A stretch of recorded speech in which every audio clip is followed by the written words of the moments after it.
Deborah aba amaze iminsi arwaye maze rwose akumva afite imbaraga nkeya cyane, afata rero umwanzuro wo kujya kwa muganga, aragenda akivuza maze bakamwandikira imiti, gusa iyi miti bamwandikiye ari imiti ihenze cyane, arayitegereza maze n'ubundi akicuza rwose impamvu yagiye kwa muganga kubera ko aba abibona neza ko adashobora kubasha kuyigura. Afata rero ya ordonnance maze akitahira kubera ko rwose nta mpamvu yo kwirirwa aca kuri farumasi, nta bushobozi na bukeya aba afite.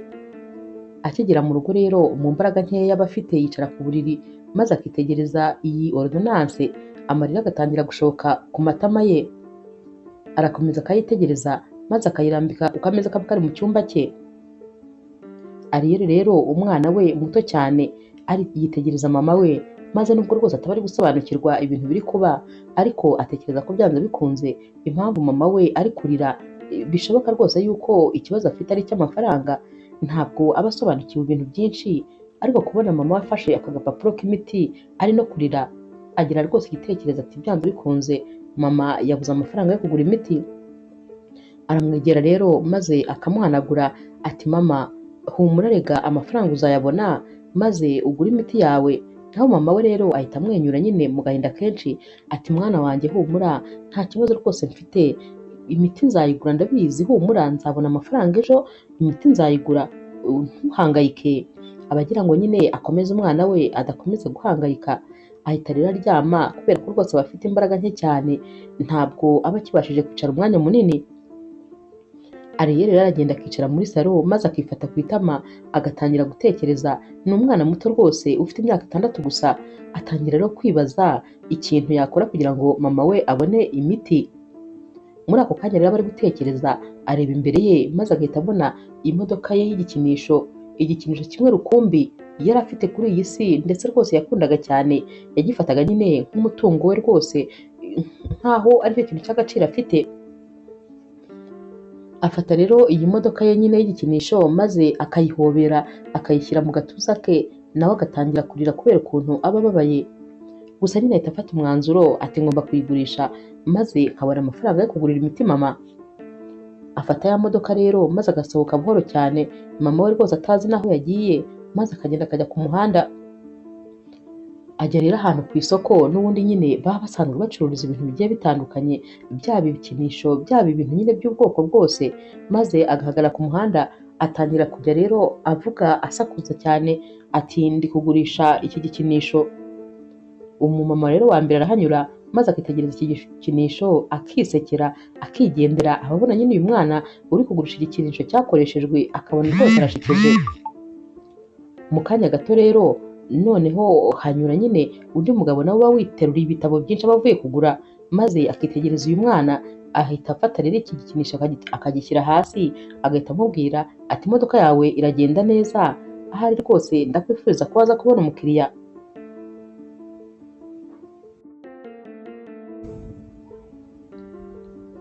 Ariel rero akomeza nyine guhamagara abahisi n'abagenzi, ariko mu by'ukuri ntabwo ari kubona umukiriya. Atangira rero kwitegereza igikinisho cye maze akongera akagishyira mu gituza cye akagihobera. Agahinda karamwica kubera ko ababona atari kubona amafaranga yo kugura rwose iyi miti ya mama we.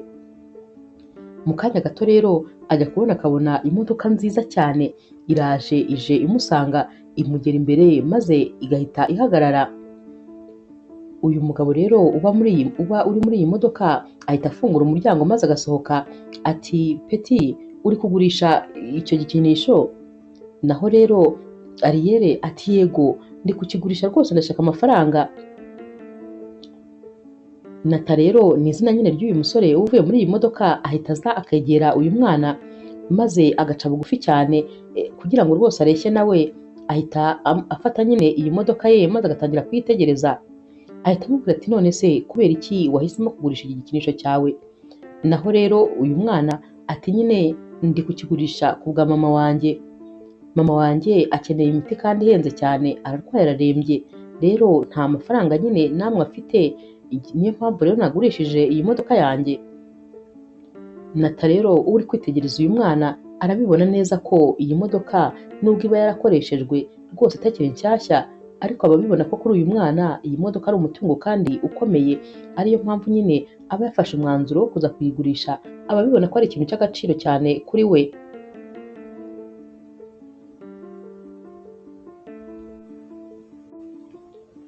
Ahita rero abwira Nata ati none se ufite abana, urashaka se kugura iyi modoka? Naho Nata ati cyane rwose iyi modoka ndashaka kuyigura, nayikunze cyane ndabona ari nziza. Ahita rero abwira Ariyeli ati uhagaze hano ndaje. Arongera agasubira mu modoka ye, maze agafata agasheke akakandikaho, agahita aza akagahereza uyu mwana ati akira rero imodoka yawe ndayiguze. Ariyeli rero arebaho akabona handitseho ibihumbi 10. Ibi bihumbi 10 nyine biba ari ibihumbi 10 by'amayero. Uyu mwana arumirwa ati none se ko nyine uyiguze amafaranga menshi? Naho rero uyu mupapa ati zinga ako gapapuro ugashyire mu mufuka, hanyuma ugashyire mama wawe, ubundi nyine umubwire aze kugura imiti. Ariyeli amuhereza rero imodoka, atakira imodoka, urakoze cyane. Naho rero Nata aramubwira ati nta kibazo, iyo modoka yitware, yifate nk'aho ari impano nguhaye. Naho Ariyeli ati kandi wayiguze amafaranga menshi? Nata ati nyine nawe uri uw'igiciro cyane, nakwikundiye rwose, ngaho rero iyo modoka yitware nta kibazo, ugende uyibike.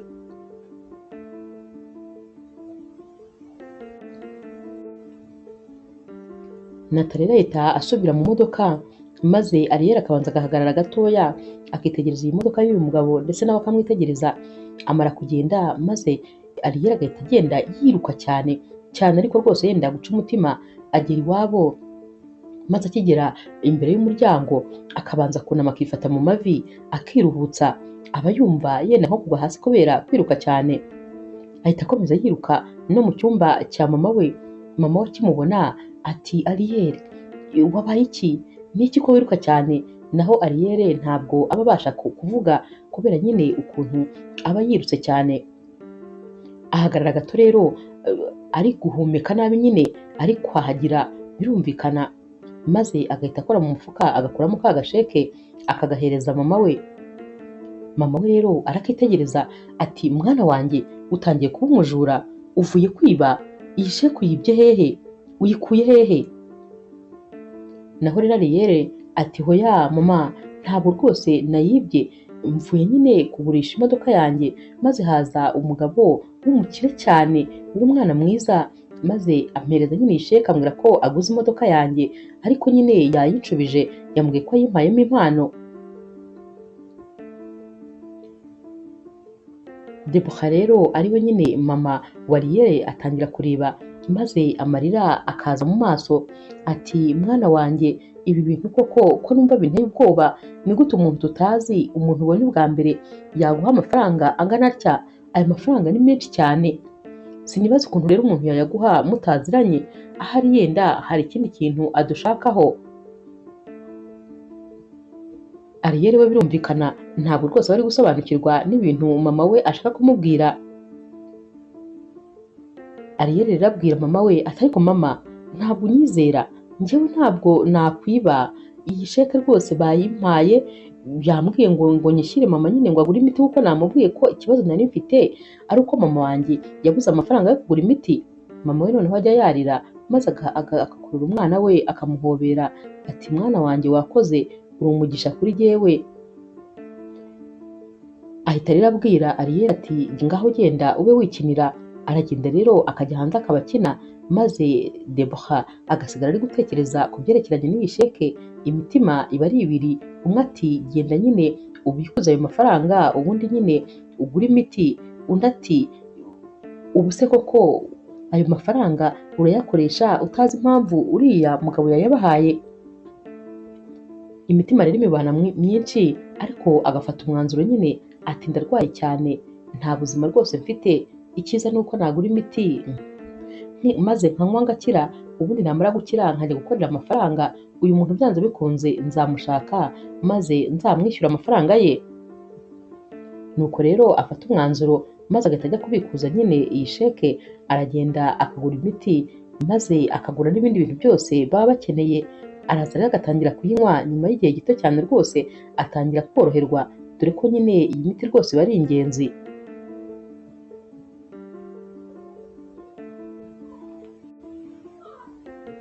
Ku rundi ruhande rero Nata ntabwo rwose yigeze ahwema gutekereza kuri uyu mwana mutoya n'ukuntu yahamagaraga abantu bose babwira ngo ari kugurisha igikinisho.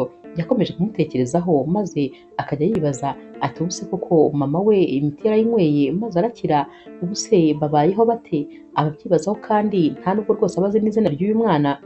Gusa nyine akomeza kubyibazaho maze bikagenda bikamutwara ibitekerezo. Aho yicaye hose ntabure rwose kuza ishusho y'uyu mwana mu bitekerezo bye, kubera ko uyu mwana aba yaramutangaje cyane. Aba yarabonye umwana ufite umuhate, umwana ukunda mama we cyane bikabije, ndetse rwose umwana w'umunyabwenge ku myaka ye mike cyane. Ku rundi ruhande rero Deborah, mama nyine wa Ariel, aragenda nyine agakira neza. Amara gukira maze akicara agatekereza ati ibyo ari byose aya mafaranga uyu muntu yaduhaye nubwo ari menshi, ariko nanone ntabwo yazatubeshaho ubuzima bwose. Ngomba gushaka nyine akazi maze ahazaza hacu nkahagira heza. Ubwo rero ngomba gutangira gutekereza icyo gukora. Atangira rero gushaka akazi, gusa nyine kubera ukuntu yari amaze igihe kinini arwaye, ntabwo abakoresha bashakaga nyine kumuha akazi. Yari amaze igihe kinini rwose adakora, birumvikana nyine yasaga nkaho nta experience afite nyine y'ahantu aheruka gukora vuba. Gusa nyine akomeza gushakisha, maze umunsi umwe akabona akazi muri biblioteke baba begeranye. Abibwira rero Ariel ko babonye akazi muri biblioteke, maze Ariel ati none se mama, bishatse kuvuga ko yuko uzajya uzana ibitabo byinshi hano? Naho mama ati cyane rwose, nzajya mbizana nubwo atari byinshi cyane, ariko bike bike nzajya mbizana. Ariel rero ahita atangira gusimbuka akiterera hejuru yishimye nyine, kubera yuko aba akunda no gusoma ibitabo cyane.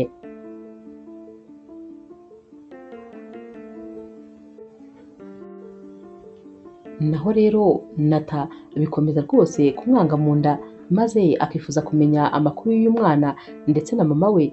Mu buzima bwe ni ubwa mbere aba atekereje rwose ku bantu, maze akumva bamutwariye umwanya, kubera yuko ubusanzwe umwanya we ni uwo gukorera amafaranga. Ahamagara rero umu asisita we mu kazi, maze akamusaba serivisi. Amubwira ko yifuza ko yamumenyera ahantu nyine uyu mwana ataha. Amubwira neza uko uyu mwana ameze, birumvikana nyine, maze akanamubwira ko nyine afite mama we urwaye. Aramumushushanyiriza neza, akamubwira na karitsiye yamusanzemo, ati mushakire muri iriya karitsiye. Uyu mu asisita we rero atangira akazi nyine ko kugenda ashakisha uyu mwana. Nyuma rero y'iminsi mike asanga Nata muri biro, maze agahita amubwira ati namubonye, mama we yitwa Deborah, akora muri biblioteke yegereye rwose muri iriya karitsiye batuyemo. Nata rero arishima cyane, maze akamusaba nyine aderese z'iyo biblioteke. Buracya mu gitondo, maze akambara neza, akabwira nyine asisita we ko uyu munsi atari bujye ku kazi, agiye rwose gutembera mu mujyi, yumva akeneye gufata akayaga. Arasohoka rero maze akajya hahandi nyine umu asisita waba yamurangiye. Atangira kurebera nyine mu idirishya, maze agahita abona Deborah ari guha rero umukiriya nyine ibitabo. Aba bari kuganira, ari kujya anyuzamo agaseka. Aramureba akishima, ati icyo nifuzaga kumenya ni ukumenya rwose niba yaraje gukira, niba ameze neza. Gusa ikigaragara ameze neza cyane. Atangira gutekereza rero rwose ko atari iby'ingenzi kuba yakwinjira mu buzima bw'iyi famiye, kuko icy'ingenzi cyari ukumenya ko yakize kandi akaba abibonye. Ahindukira rero agiye kwigendera, kubera ko nta nubwo aba ashaka kubavugisha. Maze Ariel akaba yamubonye, ahita amuhamagara ati monsieur, nitwa Ariel, ndi wa mwana nyine waburiye igitabo. Naho rero Nata agihindukira nyine, birumvikana uyu mwana bamwibuka neza cyane. Atungurwa n'ukuntu uyu mwana atigeze amwibagirwa. Arongera rero agaca bugufi, maze nyine agafata mu biganza by'uyu mwana, ati ndishimye rwose kongera kukubona.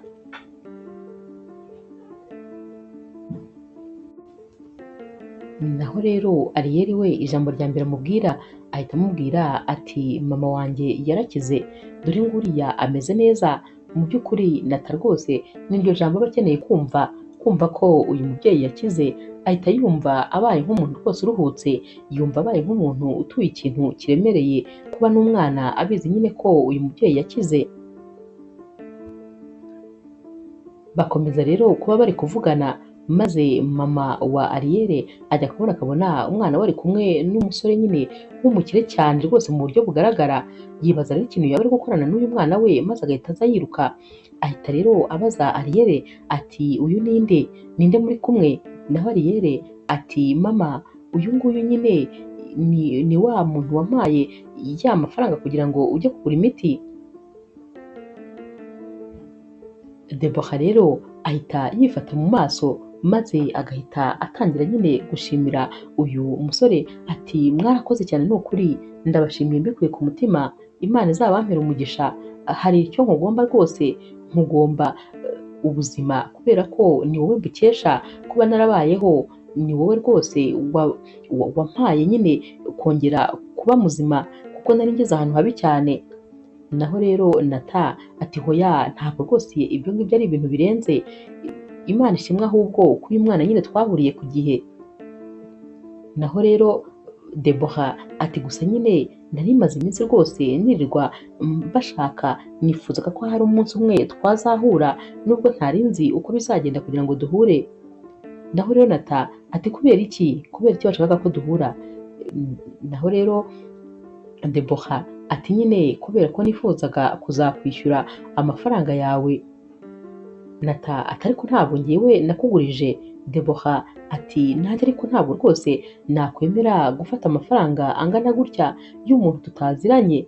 Naho Nata ati ariko n'ubundi warangije kuyafata, kandi icyo yagombaga gukora yaragikoze, kwari ukugura imiti, none warayinyweye warakize, ntabwo rwose nkeneye ko unyishyura kubera ko sinigeze nkuguriza.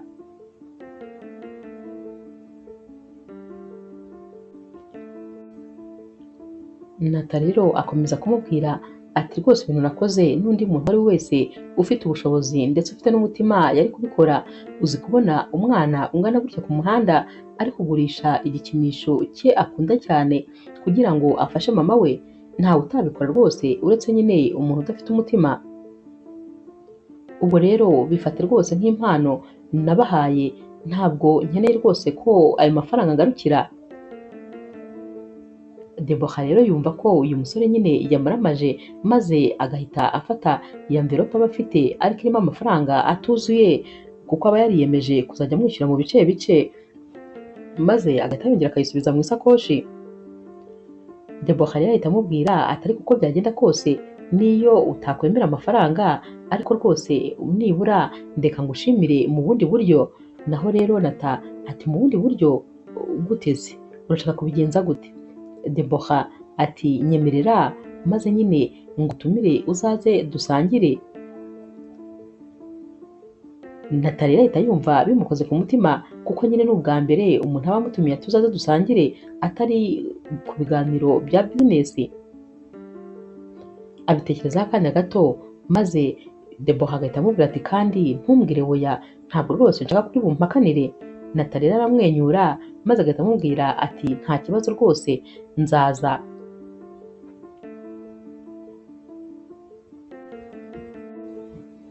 Bumvikana umunsi rero, maze bakamuha adresse zo kwa Debora. Uyu munsi rero uragera, Debora aba yashyashyanye yateguye, maze Ariyeli akareba nyine ibyo aba yateguye, agahita abaza mama we ati none se mama, tubyizere ko ari buze kubikunda? Naho rero Debora ati ndakeka nyine ari buze kubikunda, nubwo rwose atari uku amenyereye nyine gutegurirwa, ariko rwose nyine ndakeka ari buze kubifata nk'ikimenyetso cyo kumushimira, kandi ko nyine ari ibidushoboye kubera yuko sinanifite amafaranga yo gutegura ibintu by'ikirenga. Ariyeli rero akomeza kwikinira n'imodoka ye aho ngaho nyine ku itapi, maze mu kanya gatoya Nata araza akinjira hano, yitegereza nyine iyi nzu rwose iciriritse, ariko nyine akabona ni heza cyane. Ahita abwira rero Debora ati mwakoze cyane kuntumira. naho rero Debora ati ahubwo ni mwebwe mwakoze kuko nimwe mwakoze akazi gakomeye. Nathalie ahita abona Ariel ahantu aba yiyicariye ari gukina n'imodoka maze agahita ahamusanga aramusuhuza rero, maze Ariel agahita amubwira ati wabibonye se ko ya modoka nkiyifite? Naho natamwenyura ati yego rwose nabibonye, ati uracyayikunda nka kera se? Naho Ariel ati ahubwo ubu nibwo nyikunda cyane, nabonye ko ari iy'agaciro kuba yaramfashije noneho no gufasha mama kugura imiti. Mama we rero ahita yumva rwose ikintu nyine, agahita atekereza ati umwana wanjye aratandukanye cyane, umwana wanjye ni impano y'Imana. Sinzi ukuntu rwose nabivuga, gusa bari kubitekereza mu mutima we maze akumva biramurenze.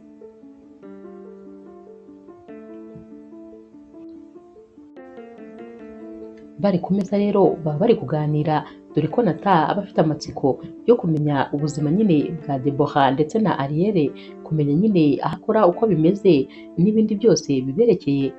Kuri iyi nshuro rero Debora aganiriza rwose Nata nta kugira ikintu na kimwe yamuhisha, aba yumva amwisanzuyeho, nawe ntabwo aba azi uko byagenze. Batangira rero guterana story, naho rero Nata abwira nyine Debora ati njyewe rero umunsi nyine umwe wancekeje ni umunsi nari mfite umusemuzi rwose wagira ngo ntabwo yigeze yiga. Uwo munsi rero nifuzaga nyine kugura uruganda rw'undi mugabo nyine w'umukire, hanyuma rero kuko tutumvikanaga mu rurimi byabaye ngombwa ko njyana umusemuzi.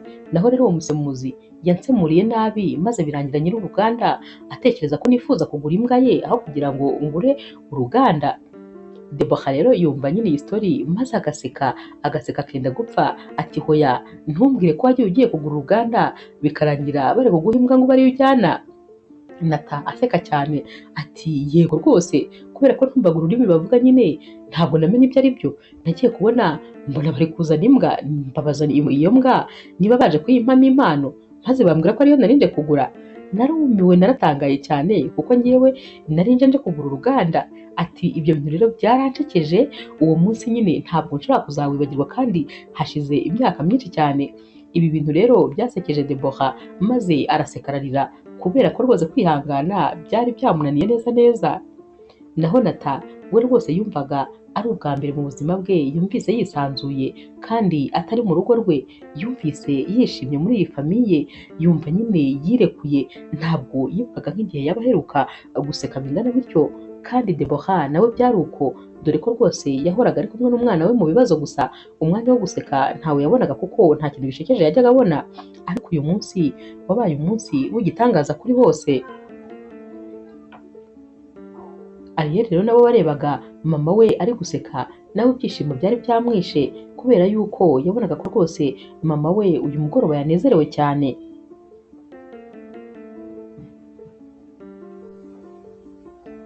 Bamara rero gufata amafunguro maze Nata agiye gutaha, Debora ahita amubwira ati mwakoze cyane ni ukuri kuza kubera ko mwadukoreye umugoroba.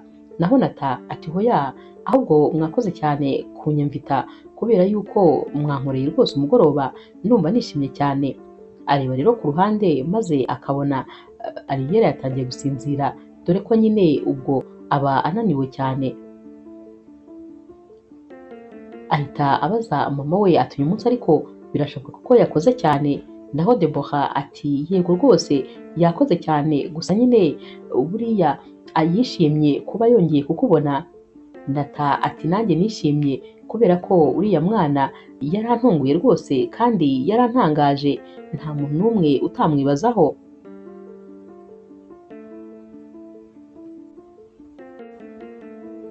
Hashira iminsi mike rero maze Nata akumva rwose akumbuye kongera kwirebera Debora. Ahita rero agenda maze akajya nyine kuri ya biblioteke, aragenda akinjira maze Debora akimukubita amaso agahita amubaza ati Nata mumeze neza, ugeze hano ute? Naho rero Nata ati nari ndi gutembera nyine muri karitsiye, mbona nyine ngeze hafi y'aha ngaha maze niyemeza nyine kuza kubasuhuza no kureba uko mumeze. Debora rero ahita amwenyura ati ni ukuri murakoze cyane, naho rero Nata arinjira nyine Debora agakomeza gushyira ku murongo ibitabo, Nata nawe agakomeza kureba nyine hano hantu, kwitegereza ibitabo uburyo nyine bigiye biri ku murongo, ahazengurutsa amaso ari kuhareba.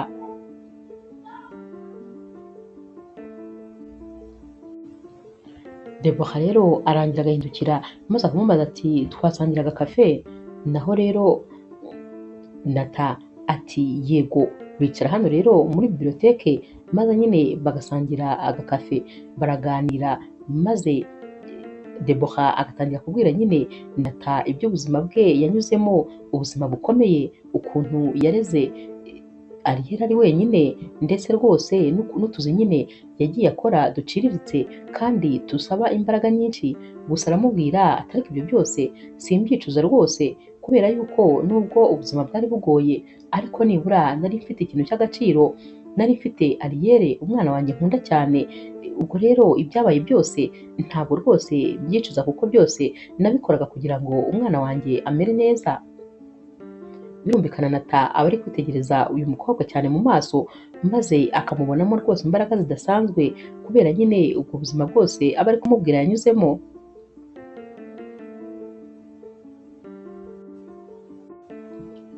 Bakiri kuganira rero Nata abaza Debora ati ahubwo se Ariel arihe? Naho Debora ati yagiye ku ishuri, gusa ndakeka rwose aza kwishima nyine ko wanyuze hano. Naho Nata ati byari kunshimisha cyane iyo mubona maze nkamusuhuza. Basezeranaho rero maze Nata akagenda, gusa mu gusohoka muri iyi biblioteke agenda ari kwibwira ko rwose atari inshuro ya nyuma aje hano, kubera ko hano hantu haba hamushimisha cyane. Izindi nshuro zakurikiye rero n'ubundi rwose ntabwo aba amara iminsi ataje kubareba, ariko akabwira Debora ko abaje kureba ko nyine Ariel ameze neza, nyamara abaje kubareba bose ndetse rwose abashimishwa no kwicara bagasangira bakaganira, abataha yanezerewe cyane. Umunsi umwe rero araza nyine agakomanga kuri aparitema babamo, maze Ariel akajya gufungura yiruka.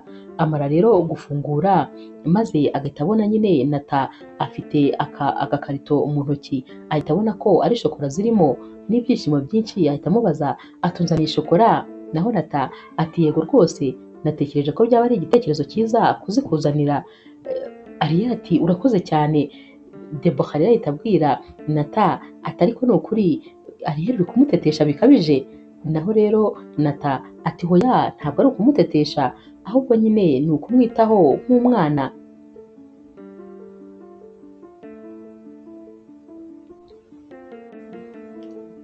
Debora rero aramushimira ku bwa byose, maze kubera ko aba ari no gutegura amafunguro ahita amuha karibu rero, maze bagasangira. Nubwo rwose ataba yabateguje ariko nyine baricara bagasangira ibihari, maze bakishima bose bakanezerwa bakaganira, ibintu nyine bikaba byiza cyane. Iminsi yakurikiye rero Nata agenda rwose yiyumvamo iyi famiye, maze akiyumva nkaho rwose ari umwe muri iyi famiye.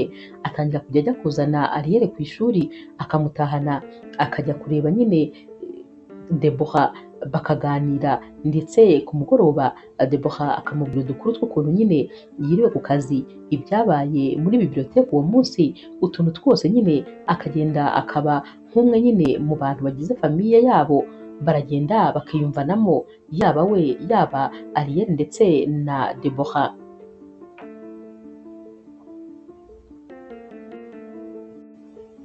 Umugoroba umwe rero baba nyine batembereye, Ariel aba ari kwikinira, naho rero Nata ndetse na Debora baba bicaye bari gufata agakawa, dore ko rwose ari cyo cyo kunywa bakundaga. Bitegereza rero uyu mwana ari gukina, maze Debora akababwiye Nata ati gusa nyine Ariel aragukunda cyane, buri gihe uko twicaye ni wowe aba ari kuvuga, ibiganiro byose aba ashaka ko ari wowe tuganiraho, akwiyumvamo rwose. Naho rero Nata ati ntakubeshye nanjye uriya mwana ndamukunda cyane, ubundi ntabwo nari menyereye kuganira n'abana kuko nta hantu na hamwe twahuriraga, ariko uriya mwana ni ukuri yarantangaje. Ntakubeshye nanjye uzi ko njya nicara nkanamukumbura, hari nk'igihe mba ndi muri biro nkibuka utugambo ajya ambwira, maze ngatangira guseka ndi njyenyine. Bakivuga ibyo ngibyo rero Ariyeli ahita aza yiruka maze akaza agahita abwira nyine Nata ati ese urabizi yuko ngufata nka papa wanjye kubera yuko n'abana nyine njya mbabwira ko uri papa wanjye. Naho rero Nata birumvikana nyine aratungurwa maze agahita amubwira ati abana ujya ubabwira ko ndi papa wawe? Ariyeli ati cyane, kubera yuko nyine utuba hafi na mama ari wowe udufasha mu bintu byose, ubwo rero urumva ko nyine uri papa wanjye. Mama we rero ashaka nyine kumubwira ati hoya icyo kiganiro cyihorere, naho Nata ati hoya ntabwo rwose bimbangamiye, kuba papa wawe ni iby'igiciro kuri njyewe, ahubwo se wowe nyine uba wumva ubikunze ko naba papa wawe? Naho Ariyeli ati cyane rwose ndabikunda.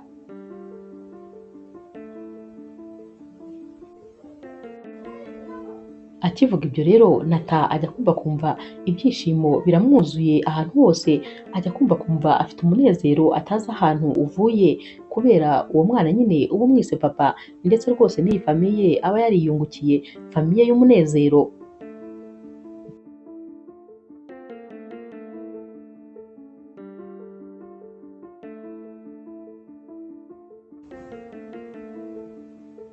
Uyu munsi rero Nata arataha maze yagera mu rugo agahita yicara mu ntebe atangira kwitekerezaho ati ariko ibintu biri kumbaho ni ibiki, ko wagira ngo rwose ntangiye gukunda Debora. Abitekerezaho neza maze rwose nta gushidikanya akiyumvamo ko ashobora kuba atangiye kumukunda. Ubwoba buramwica rero kubera ko aba yariyemeje kutazigera asubira mu rukundo na rimwe bitewe n'umukobwa baba barakundanye ahashize, maze uyu mukobwa akamubeshya urukundo bagakundana nyine bikagera kure. Nta kintu na kimwe Nata ataba yarahaye uyu mukobwa, byaba urukundo byaba amafaranga, buri kimwe cyose aba yarakimuhaye, ariko uyu mukobwa bigeraho rwose ntanyurwe maze akamuta akajya kwishakira undi musore, atari uko rwose hari icyo yamuburanye, ahubwo yahoraga ashaka ibirenzeho kugeza n'aho nyine asanga undi kugira ngo abone ibyo yifuza byose. Guhera rero uyu munsi uyu mukobwa mukora ibi, Nata yiyemeje ko atazongera kujya mu rukundo na rimwe, ndetse rwose yiyemeza ko agomba kuzarugendera kure. Aka kanya rero akiri gutekereza ibi bintu yahise avuga ati oya ntabwo bishoboka, ntabwo nshobora kongera gukunda umuntu ukundi, kubera yuko ntabwo nifuza kuzongera guhemukirwa, ahubwo ibi bintu ngomba kubitwara gakeya uko byagenda kose kugira ngo mbone nabisohokamo neza, kuko rwose sinifuza kuba nasubira mu rukundo. Guhera uyu munsi rero Nata atangira kugenda agendera kure iyi famiye, maze bajya baba bafitanye gahunda akayica. Bigenda bikomeza rero kugeza aho rwose noneho aba ameze nk'aho rwose atakibonana na Debora. Debora rero agenda abibona gake gakeya, ariko akibwira ati ahari afite akazi kenshi, ahari se birashoboka ko rwose yabuze umwanya. Gusa noneho bigeraho akabona ko bikabije, kuko nawe aba ari umuntu utekereza, maze akabona neza yuko Nata atagishaka rwose kuba ari kumwe nabo, asigaye abagendera kure. Umunsi umwe rero amaze n'ubundi kumuhakanira nyine ko batari buhure, amuhaye ibisobanuro bidasobanutse habe na gatoya, Debora rero ahita amwandikira akamesaje ati ntabwo rwose ari itegeko ko waza kutureba, niba bitakurimo nta kibazo byihorere, nta mpamvu yo gukora ibintu ubiforusa. Nata rero akibona iyi mesaje n'ubundi rwose imutesha umutwe, maze agahitamo gukuraho telefone ye ijoro ryose kugira ngo ataza no gushaka guhamagara Debora, dore yuko umutima umwe uba umubwira ati muhamagare maze muvugane, kandi we aba afite ubwoba bwo kuba yasubira mu rukundo, cyane cyane ko ibimenyetso byo kuba akunda Debora aba yaramaze kubyibonaho.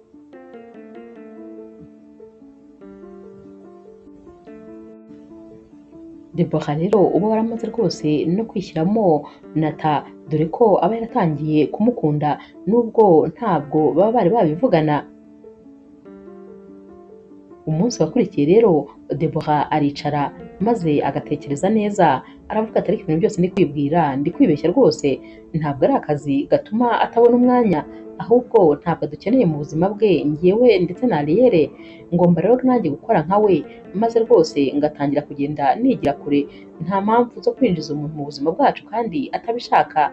atangira rero asiba nimero za Nata kugira ngo nyine atazajya akenera no kumwandikira utumesaje cyangwa kumuhamagara. Atekereza ko rero agomba rwose gufata umwanya maze akita ku mwana we nawe ubwe ndetse n'akazi, ubundi akibagirwa nyine Nata.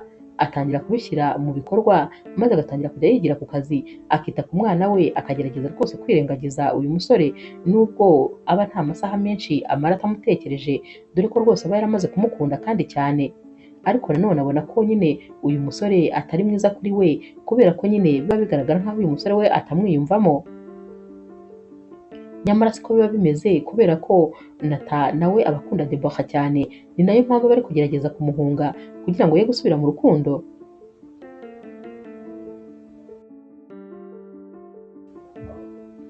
Ariel we rero rwose babyumva ukuntu Nata atakiza hano, kuko aba ahora mu madirishya ategereje ngo araza, ariko bukira bukongera bugacya ataje. Uyu mwana rero biragenda bikamubabaza. Ikindi kandi ababona ko mama we rwose nawe nta byishimo afite, atagiseka, atakinezerewe, mbese aba abona ko hari ikintu kitagenda. Umunsi umwe rero afata nyine gahunda yo kujya kureba Nata, dore ko nyine aba azi ahantu akorera. Aragenda rero maze akihagera akajya kuri reception akababwira ati ndashaka Nata. Naho umu receptioniste ati uramushakira iki se? Nawe ati ni ibintu byihutirwa ariko ndamushaka. Bati ari mu nama. Ati yewe kandi nakubwiye ko ari ibintu byihutirwa. Naho rero uyu mu receptioniste arahamagara maze Nata akamubwira ati ndaje. Ahita aza rero akaza kuri reception, agahita atungurwa no kuhabona Ariel.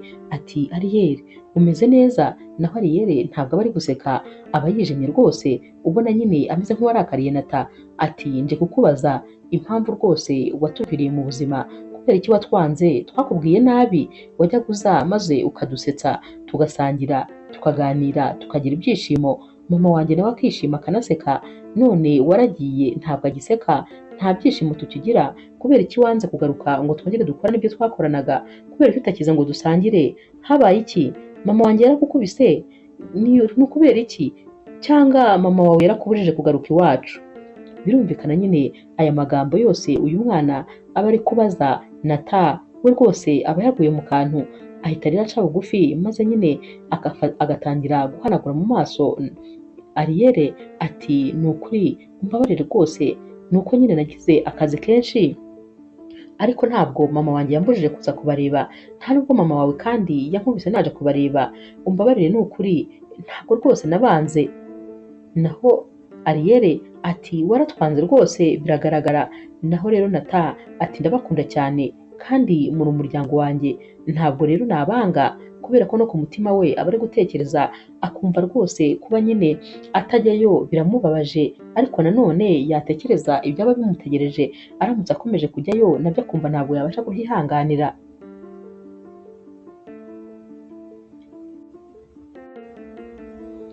Nata rero asaba imbabazi Ariel maze akamubwira ko rwose bitazongera. Ariel arataha, ariko nyine n'ubundi atishimye, kuko ataha atanyuzwe, ntabwo rwose aba yizeye yuko Nata azagaruka.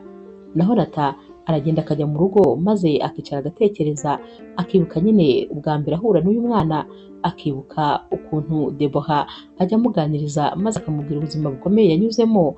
Yibuka nyine iyo bari gusangira, akibuka ibintu byose byo muri iyi famiye. Yibuka kandi umunsi wa mbere Ariel amwita nyine papa we. Byose arabitekereza maze mu mutima we agahita avuga ati ariko ubundi kubera iki ngomba kuganzwa n'ubwoba bw'ibyabaye mu hashize? Ngomba rwose kubutsinda. Uyu munsi rero arara adasinziriye, ari gutekereza nyine kuri ibi bintu. Gusa nyine bucya yafashe umwanzuro ko rwose atagomba guhomba ibyishimo bye kubera gutinya ko ibyamubayeho byazongera kumubaho. Uyu munsi rero arabyuka nyine akitegura maze akajya ku kazi. Amarayo umwanya mutoya maze nyine agahita agenda akajya ahantu yakundaga kubona Ariel ahagaze ari kurunguruka ibikinisho byabaga biri muri iyi magaze nyine, ariko ari kubirebera inyuma y'idirishya. Hari imodoka rero y'ubururu Ariel yari yarakunze cyane, buri gihe uko yaragendaga agahagarara maze akayitegereza.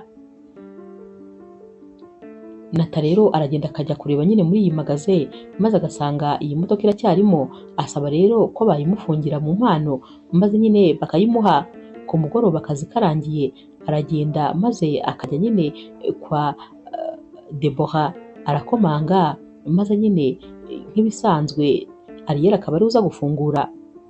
Akimukubita amaso rero nta byishimo aba afite, kuko aba atekereza ati nubwo aje n'ubundi azongera agenda dusige, mbese uba ubona nta cyizere rwose agifitiye Nata. Nata rero ahita amusuhuza maze agahita azana ya modoka nyine akayihereza Ariyeli. Ariyeli arebamo maze agasanga ni ya modoka nyine yari yarakunze, ahita atangira kumwenyura ati none se iyi modoka wayibonye gute? Naho Nata ati rega ntabwo nayoberwa ibintu inshuti yanjye ikunda, nari mbizi ko nyine iyi modoka ari iy'ingenzi kuri wowe, warayikunze kandi ndabizi. Ariyeli atangira kuyireba rero agasanga nyine kwa kundi yayibonaga neza niko imeze, arishima cyane maze agahita ahobera Nata ati urakoze cyane, gusa nyine ntuzongere kudusiga, ntuzongere kutubabaza, ntuzongere kudutera agahinda, dore tugufata rwose nk'umuntu wo muri famiye yacu, none se ni gute wadusiga kandi nyine ubizi neza ko tugukunda? Naho rero Nata yumva bimukoze ku mutima maze agahita amubwira ati ni ukuri ndabigusezeraniye, ntabwo nzongera kubasiga habe n'umunsi n'umwe, kuko nyine muri famiye yanjye, ndabakunda cyane kandi nanjye ngira ibyishimo iyo ndi kumwe namwe, umbabarire ku byabaye byose, humura rwose ntabwo bizongera kuba ukundi. Muri ako kanya ariko Debora we nyine aba ahagaze ku ruhande yahuje amaboko nyine ameze nk'umuntu wipfumbase, ari kwitegereza ibiri kubera hano.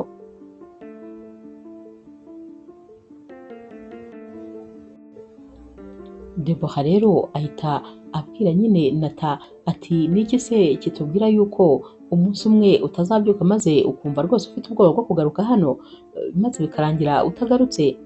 Nata ahita ahaguruka maze agahindukira akareba Debora, aragenda akamufata mu biganza ati kuri iyi nshuro ni ukuri ntabwo rwose nshaka kubura ibyishimo byanjye, kandi muri umuryango w'ibyishimo kuri njyewe, ntabwo bizongera kubaho ukundi, mumbabarire ahubwo ibyabaye nyine, ariko ndabizeza ko rwose bitazongera.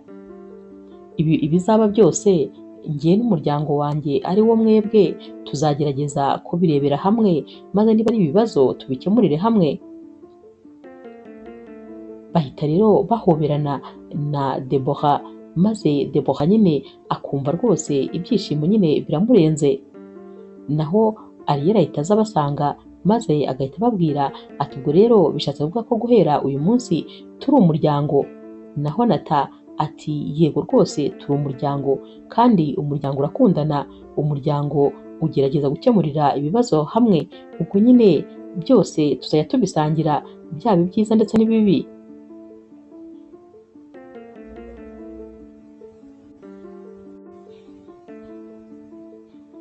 Iminsi yakurikiye rero ibintu rwose bigenda nyine birushaho kuba byiza, gusa nyine umunsi umwe baba bibereye muri biblioteke, ubwo nyine aba ari Nata, Ariyeli ndetse na Debora bari kuganira rero binywera agakawa. Debora abona nyine abasore babiri baba bari inyuma y'idirishya ariko bameze nk'abari gufata amafoto, asohoka rero agiye kubareba maze bagahita biruka bakigendera.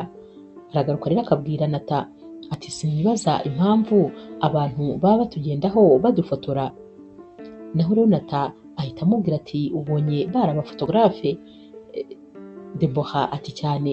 Nata rero yubika umutwe ati noneho rwose ubu karabaye, inkuru zigiye gutangira gusirikira, kandi mu buzima sinigeze nifuza ko rwose mwazajya mu binyamakuru, nahoraga nyine numva ibintu byacu twagenda rwose turushaho kubihisha, sinifuzaga yuko mwazahura n'ibibazo twirirwa duhura nabyo, ariko nyine ubu ubwo batangiye kujya badufata amafoto, baraje rwose bazayashyire hasi hanze.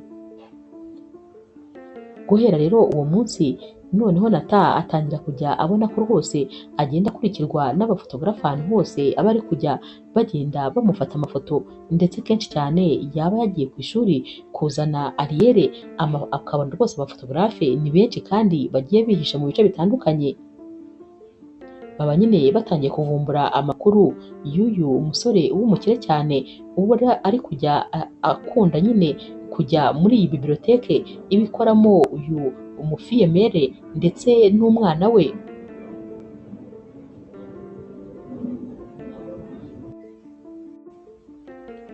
Umunsi wakurikiye rero Debora aba ari gufunga nyine biblioteke agiye kwitahira, maze agahita abona nyine abasore babiri n'ubundi bari kumufata amafoto, abura uko abigenza maze agashaka gufungura ngo asubire mu nzu. Gusa ahita abona nyine Nata aje, araza agahita amufata ikiganza ati humura turi kumwe, maze akamwongorera. Baba journaliste rero batangira kubabaza ukuntu nyine urukundo rwabo rwavutse, aho bahuriye n'ibindi. Naho rero Nata ahita abasubiza ati hanyuma rero ibyo rwose ni ubuzima bwacu bwite, ntabwo mukwiye kubwinjiramo, nta gisubizo rero dufite cyo kubaha kuri ibyo ngibyo, ikindi kandi mukwiye kutwubaha, mukubaha ubuzima bwacu bwite. Amufata ikiganza rero n'ubundi bagakomeza bakigendera, maze akamubwira ati humura ndabizi ko rwose ibi bintu bikomeye, ariko sinzatuma ubicamo wenyine, nzaba hafi yawe, humura rwose. Debora rero we ababona ko nyine ibintu bitangiye gukomera, kubera yuko ababona nyine ubuzima bwe batangiye kujya babwinjirira. Ntabwo yari amenyereye ko buri kintu cyose akoze kigomba kujya hanze, ibintu bye byose byabaga ari mu ibanga rikomeye, ariko kuri iyi nshuro ibintu bye biba bitangiye kujya bijya mu binyamakuru. Aho yagiye, icyo yakoze, buri kantu kose yakoze kaba gatangiye rwose kujya kamenyekana.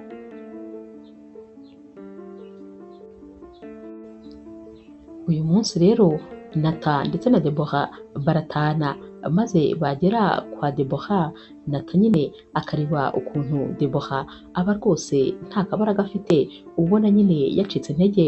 Bicara mu ntebe, maze Nata akamufata akamuryamisha mu gituza cye ati rwose ihangane, ntabwo nari nzi ko ibi bintu bizagera aha, sinari kwifuza yuko mujya ku karubanda bigeze aha, ariko nanone ibyo bavuga bye rwose ni ibya nyabyo, kubera yuko ndagukunda kandi cyane, ndetse rwose nkunda na Ariel, uretse kuba muri n'umuryango wanjye, ariko mba numva rwose nanakwiyumvamo birenze uko bisanzwe.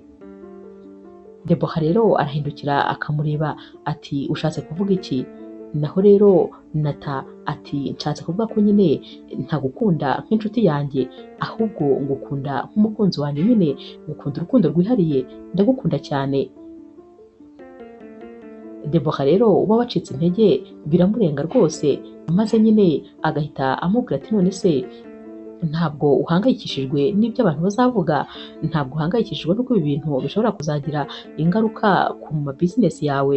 Naho rero Nata ati ntacyo bimbwiye rwose, unyemereye tugakundana, ibindi byose ntacyo byaba bimbwiye, kubera ko ibyishimo byanjye biba hano. Debora rero nawe ahita yongera akamuhobera, maze akamubwira ati ni ukuri nanjye ndagukunda cyane, ariko nanone sinifuza kuguteza ibibazo. Aba bombi rero barebana mu maso, maze bakongera kandi bagahoberana, ibyishimo rwose biba byabarenze. Iminsi rero yagiye ikurikira, noneho yo yagiye iba mibi kurushaho, kubera yuko aba rwose ba journaliste batangiye kugenda babinjirira noneho mu buryo bwose burenze, kugeza n'aho batangira kujya bashyira amafoto hanze Nata ari kumwe na Ariel amuvanye ku ishuri, bari kumwe amutahanye, mbese bagiye bashyira amafoto menshi cyane hanze. Aya mafoto rero mama wa Ariel akimara kuyabona, noneho nyine agahinda karamwica, kubera ko ntabwo bayifuza ko umwana we rwose bamuzana muri ibi bintu. Umunsi umwe rero Ariel aba asohotse ku ishuri, maze agahita ahura n'umujournaliste, agahita amutunga mikoro, ahita amubwira ati none se umuntu witwa Nata ni muntu ki kuri mwebwe?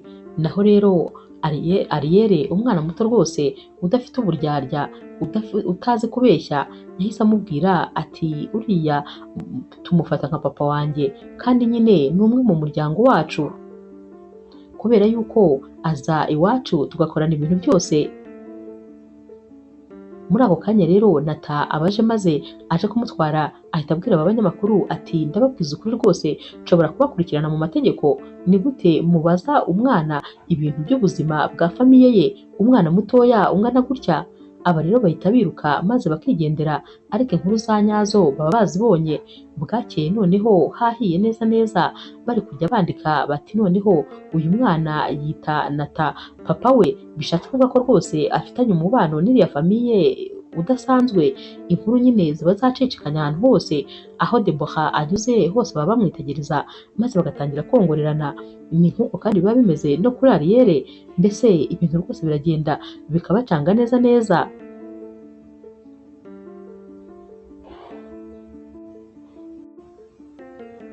Ariel rero akibona yasohotse mu binyamakuru, ibyishimo biramwica maze akaza yiruka nyine agahita abwira Nata ati wabibonye ko dutangiye kuba abasitari, ndumva nishimye cyane, uzi ko mu minsi mike tuzaba turi abasitari jye na mama wanjye ndetse nawe. Naho rero Nata aramwenyura nyine nko kumwereka ko nta kibazo, ariko mu by'ukuri nyine ntabwo rwose aba yishimiye ukuntu ubuzima bwabo buri kugenda bujya hanze. Nata rero asohokana nyine Debora ndetse na Ariel bakagenda bakicara ahantu, noneho nyine bashaka ahantu hatuje, maze Nata akababwira ati rero ndabinginze rwose mwihangane, ndabizi ko mu buzima bwanyu natejemo rwose akavuyo, ariko mubyihanganire kubera ko turi kumwe, mbari inyuma, muhumure rwose nta kintu kizababaho. Debora rero we aba yibaza niba ibi bintu byose biri kuba bitazatuma atakaza abakiriya bajyaga baza kumugurira nyine ibitabo, ariko ntabwo ariko bigenda, kubera ko nyine mu minsi yagiye ikurikira ba banyamakuru bagiye bacika intege maze bakarekera nyine kujya bakomeza kubagenda inyuma, hagasigara bake bakeya, ariko bose bagiye bacika intege. Nyuma y'igihe gitoya rero ahubwo abakiriya batangiye kuba benshi cyane, kubera ko nyine uko bashyiraga ubuzima bwa Debora hanze, ni nako abantu benshi bagendaga bakunda uyu mukobwa w'indwanyi rwose warwanye ku mwana we, uyu mukobwa kandi nyine wihagazeho maze akarera umwana ari wenyine akanyura mu buzima butoroshye. Ahubwo rero ya biblioteke yaragiye maze igira abakiriya benshi cyane ku buryo yongereye n'ingano y'ibitabo yajyaga azana. Naho rero Nata aramubwira ati rega buriya hari igihe nyine abantu baba bazi ko bagiye kukwangiriza ubuzima, ahubwo bagasanga nibwo rwose babwubatse kurushaho. Ubu se urabona bataragukoreye publicité? Yego rwose nyine twarababaye muri kiriya gihe, ariko urabona ko ibintu bakoze bibwira ko rwose ari njyewe nyine bashaka kubabaza, ahubwo byarangiye bitubyariye umusaruro. Debora rero ahita amubwira ati byose ni wowe wakomeje kumva iruhande ukanyihanganisha, naho ubundi njye numvaga rwose isi yarangwiriye neza neza, gusa nyine warakoze n'ukuri kunkunda, warakoze kandi kumpa umunezero. Naho rero Nata ati ahubwo mwebwe mwarakoze kuza mu buzima bwanjye, kubera yuko ni ukuri kuba mu buzima bwanyu ni iby'umunezero mwinshi. Bahita rero bihoberanira maze rwose ibyishimo nyine bigakomeza.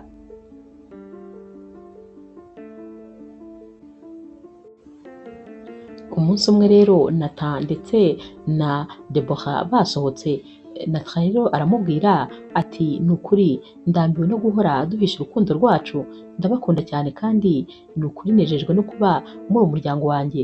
Ubwo rero ndifuza ahubwo ku isi yose yabimenya maze ikamenya ko ngukunda ndetse nkunda cyane na Ariel. Guhera rero uyu munsi ntabwo rwose bongera gusohokera ahantu hihishe, batangira kujya batemberana ku mugoroba bagenda n'amaguru ahantu nyine abantu bose bareba, bagatangira kandi no kuzajya rwose noneho basohokera ku karubanda neza neza, ku buryo nta muntu n'umwe baba bagifite wo kwihisha. Nata aba arambiwe kubaho ubuzima bwo kwihisha kandi nyamara ari kumwe n'umukunzi we. Umunsi umwe rero atumira nyine Debora maze nyine akamusaba ko nyine basohokana bakajyana ahantu. Debora rero amubaza aho ariho, ariko Nata akamubwira ko nyine ari bumutungure. Arabafata rero we ndetse na Ariel maze akabashyira mu modoka, baragenda maze bakabona bagiye kuri rya soko nyine, ha hantu Nata yahuriye na Ariel bwa mbere. Bakihagera rero Ariel nyine aba yarangije kuhamenya, ahita abwira mama we ati mama, ati do reba nyine ahantu nahuriye na Nata, ahita amutungira agatoki ati ni hariya nari mpagaze. Debora rero yitegereza nyine Nata maze agahita amubwira ati tekereza ko aha hantu rwose hasanzwe cyane ariho haduhinduriye ubuzima, ariho hatumye nongera kuba muzima ngahagarara ku maguru yanjye abiri maze akabasha gushaka akazi. None kirenzeho tekereza ko hariya hantu ariho hatumye mbona urukundo rw'ubuzima bwanjye. Gusa ni ukuri ndagushimiye rwose Ariel kuba waragize igitekerezo nk'icyo wagize, kuko iyo utaza kubitekereza byose ntabwo byari gushoboka. Naho rero Nata ahita ababwira ati ngewe hano hantu sinzi ikintu rwose nahakorera, kubera ko mpafata nk'ahantu h'ingenzi mu buzima bwanjye, mpafata nk'ahantu umunezero wanjye watangiriye.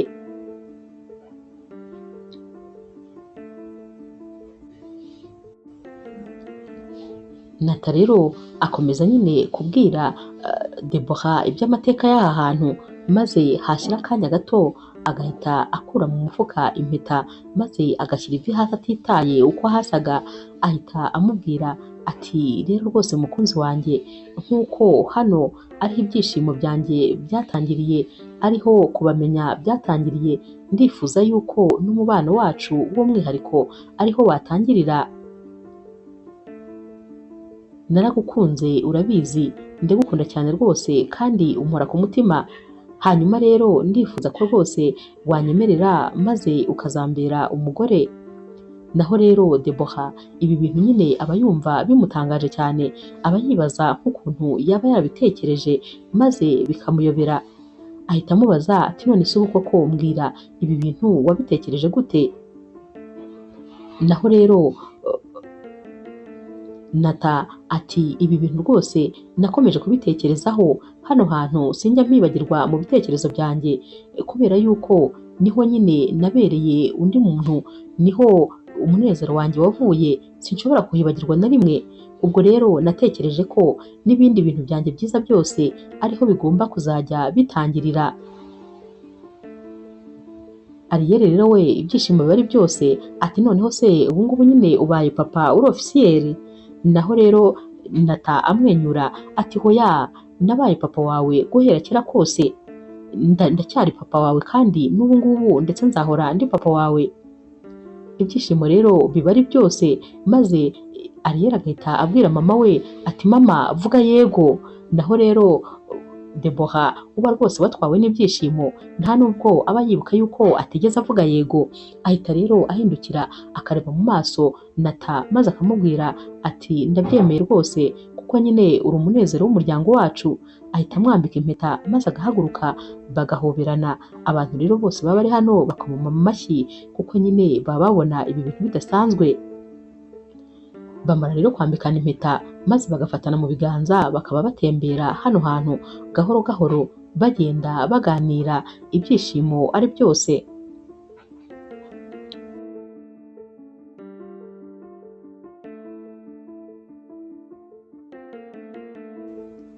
Uyu mugoroba rero bahita bafata umwanzuro wo kujya kwa Debora, maze nyine bagatanga komande y'ibyo guserebura fiyansaye yabo. Gusa bamara kugerayo maze Debora agahita abwira Nata ati hoya, ntabwo rwose nshaka ko turi bukoreshe ibyo muri resto, ahubwo ndifuza kubitegura nyine igihe ubwanjye. Naho rero Nata ahita amubwira ati nanjye nyine ubwo ndagufasha. Ariel ati nanjye ndahari ndabafasha. Bose rero bajya mu gikoni maze bagategura amafunguro. Bamara rero kuyategura, bagategura ameza, ubundi bagatangira kuyafata. Ibyishimo rero biba ari byose, maze Nata akababwira nyine ko nibamara gukora ubukwe bazajya kuba mu nzu ye. naho rero Ariyeli ahita yitanguranwa ati njye rero ikintu nifuza ni kimwe, nifuza ko nyine muzampa icyumba kinini cyane ku buryo nzabona ukuntu mbikamo ibintu byanjye by'ubutunzi, imodoka zanjye n'ibindi bintu byanjye byose, ubundi nyine n'abandi bana twigana bakazajya baza kunsura maze tukicara mu cyumba cyanjye. Bose rero baraseka maze Nata agahita amubwira ati cyane rwose nzaguha icyumba kinini ku buryo utabyumva ahubwo uzakihitiramo. Ariyeli rero aba yitegereza Nata akareba na mama we ukuntu yishimye, maze nawe nyine ibyishimo bikamwica, ahita ababaza ati none se bishatse kuvuga ko nyine ubwo mugiye kuzakora ubukwe maze noneho tukaba umuryango tukazajya tugumana? Naho Nata ati cyane rwose nicyo bivuze. Uyu mwana rero aba yishimye cyane, aba abona mama we nawe anezerewe. Ikindi kandi Ariyeli rwose aba akunda Nata cyane.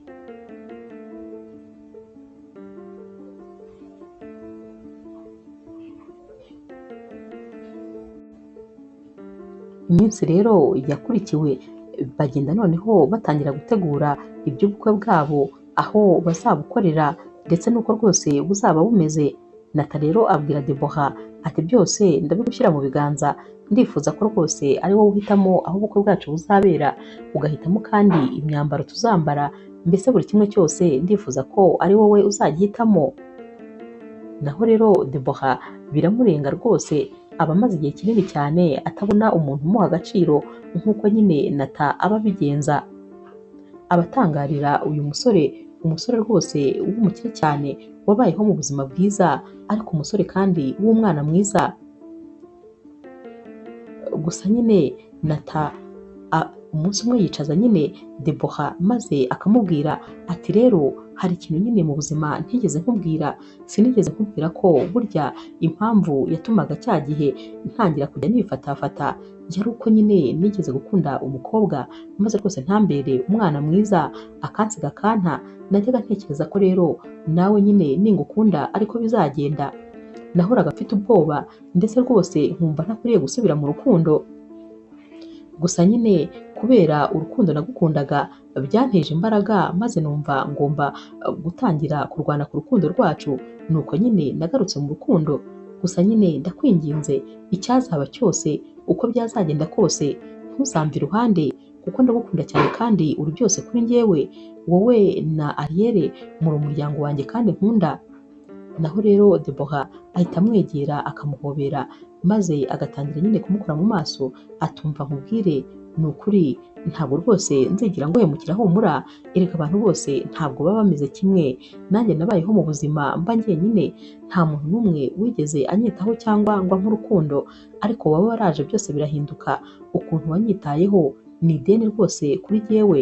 Humura ndagukunda cyane ntuzabishidikanyeho, kandi ntabwo rwose nzigera nkora ikintu icyo ari cyo cyose cyatuma wumva utishimye.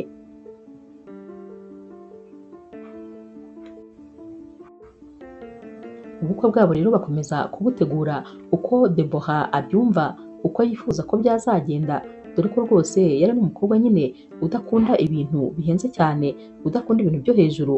Ashaka nyine sale nziza bakayidekora neza, ariko nyine atari ibintu bihambaye cyane. Batumira rero abantu b'inshuti zabo za hafi, dore ko nyine bose nta miryango nyine baba bafite yindi yihariye. Ku munsi wabo rero w'ubukwe Ariyeli baba bamwambitse neza cyane. Bagira rero muri sale aho bagomba gusezeranira, maze Nata akabanza agafata ijambo abwira rero abantu bose bari bari hano ati ubu rero umuntu ukuriye rwose iki kirori nta wundi ni Ariyeli.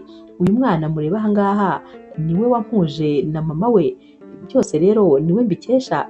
Uyu munsi rero ndumva nyine ari umunsi rwose w'icyubahiro kuri we kurenza ahari ko waba ari umunsi wanjye. Abwira rero abantu bose inkuru yabo y'urukundo uko yatangiye, uko byagenze, maze abantu bose bakumirwa, dore ko nyine nta muntu n'umwe wari ubizi. Ibyo bandikaga mu binyamakuru byabaga ari byo bitekerereje, ariko nta wari uzi uko byagenze bya nyabyo. Abantu bose rero barumirwa, maze bakavuga bati burya urukundo ni ukuri, ahantu aho ariho hose waruhasanga, kubera ko urukundo rw'aba bombi ahantu rwatangiriye hari hatangaje.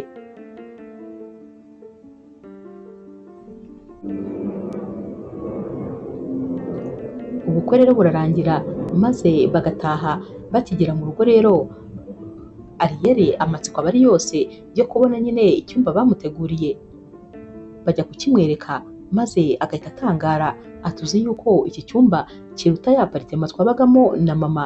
Asanga rero baramuguriye ibikinisho byinshi, noneho bakamushyiriramo bya bikinisho byose yakundaga, ibitabo byo gusoma, ibintu byose biba biri mu cyumba cye. Akihareba ahita atangira ati uzi yuko wagira ngo ya magaze icuruza ibikinisho ndetse na biblioteke ya mama byose babyimuriye hano.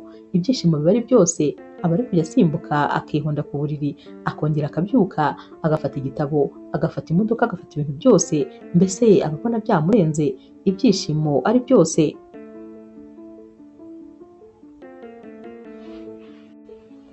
Naho rero muri salo Nata afata mu biganza Debora maze akamubwira ati ni ukuri mwarakoze kunkura mu bwigunge, mwarakoze rwose kumpindurira ubuzima, mwarakoze kuba uyu munsi ndi hano ndi kumwe namwe. Ndabashimiye ku bwa byose uko byatangiye n'aho bigeze uyu munsi. Ndabashimiye rwose wowe na Ariyeli, kuko byose ni mwatumye mu buzima bwanjye haza urumuri. Naho rero Debora ahita amubwira ati ahubwo ni ukuri wowe warakoze kudukunda, maze uyu munsi wa none tukaba turi kumwe hano. Nahoraga ntekereza ko ahari ntari ku rwego rwawe, ko nyine ibyo turimo bitazashoboka, ariko ni ukuri warakoze kunyereka yuko urukundo ruza mbere ya byose. Kano kanya rero Nata ahita abwira Debora ati ahubwo dukwiye rwose guserebura imbaraga z'urukundo, ndetse tukanaserebura intsinzi tugezeho kubera nyine urukundo rwaduhuje. Batangira rero gusangira ko kunywa, ibyishimo ari byose, bakomeza kuganira ku byerekeranye n'ubuzima bwabo, maze Nata akabwira Debora ati gusa ikintu utazigera ushidikanyaho ni uko ngukunda. Naho rero Debora ati nanjye rwose ndagukunda kandi cyane. Inkuru yacu y'urukundo rero naho tuyisoreje. Mwakoze kuyikurikira. Niba ukunda inkuru z'urukundo zica kuri Zasha TV, ntukagende udakoze subscribe, like, share na comment. Ni inkunga ikomeye kuri twebwe. Ndabakunda cyane rero nk'ibisanzwe.